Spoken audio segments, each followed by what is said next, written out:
Hi, I'm Albie Miller. I'm the co-president of Phoenix Closures. Today we're here to talk about heat induction units, how to set them up, and then we're going to go walk through what an under-inducted liner looks like and what an over-inducted foil seal liner looks like. Heat induction units are found through all different industries, whether it's pharma to food. They kind of fall in three primary principles, and that's pressure, heat, and time. And by pressure, I mean the torque application of the closure onto the land of the bottle. Heat, meaning the directional energy, which is caused from the induction unit itself, and time, which is the speed of the conveyor. There's about three different styles of heads out in the marketplace. One is known as a tunnel. Then you're going to have what's known as a skewed head, and that's where the head literally shifts to accommodate different diameter bottles. And the last one is just a fixed center line induction, and that's where it's just a straight, the head is straight, it's fixed, it doesn't shift. First thing you should do when you're approaching your induction unit, whether you're running and encountering a challenge, you should always go to the ID tag on the side. So in this case, today we're running an Enercon Super Seal 125. But this ID tag is really what you need if you have to call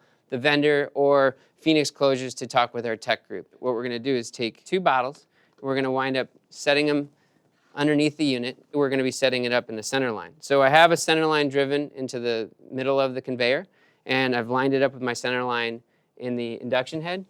And with that, happy to mail you guys one of these if you need one. But these are an induction tooling measure, which is about 1/8 of an inch thick. And what we use this for is to line up to make sure that the head is correctly positioned. So in this case, we line it up, and then we also want to make sure that the head itself is balanced and not skewed one way or the other. Sometimes when you're running on a manufacturing floor, it may be sloped due to a cleaning process. But as we roll it down, you want to make sure that you've got this gap, which is what we call the air gap for the head. And so that gives you your ample amount of space for the induction unit. We're going to now set up our turn on the equipment. We're going to start at a low energy setting, and then we're going to work our way up. So we're going to start at 55 energy setting, and then we're going to set it at the center line, make sure it's oriented there. And on the other side, we're going to look through and make sure that the center line was right down the middle of the cap. So, and as you feel the cap, you're going to notice that it's hot, that it's heating up. You don't want to open the cap immediately. You want to make sure that you've waited about 30 to 60 seconds before opening the cap and checking the seal.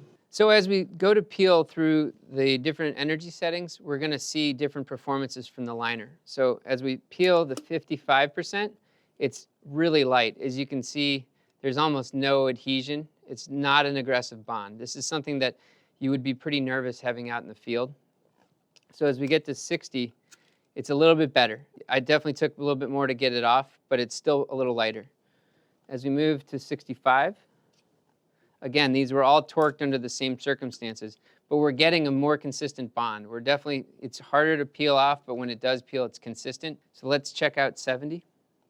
At 70, I've got a good adhesion. It definitely takes some effort to get it off, but not too much.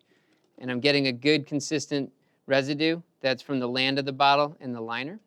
And so this is probably the ideal.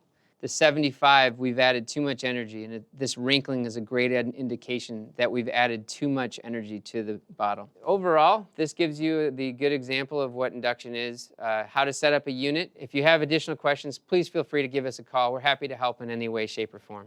Thank you.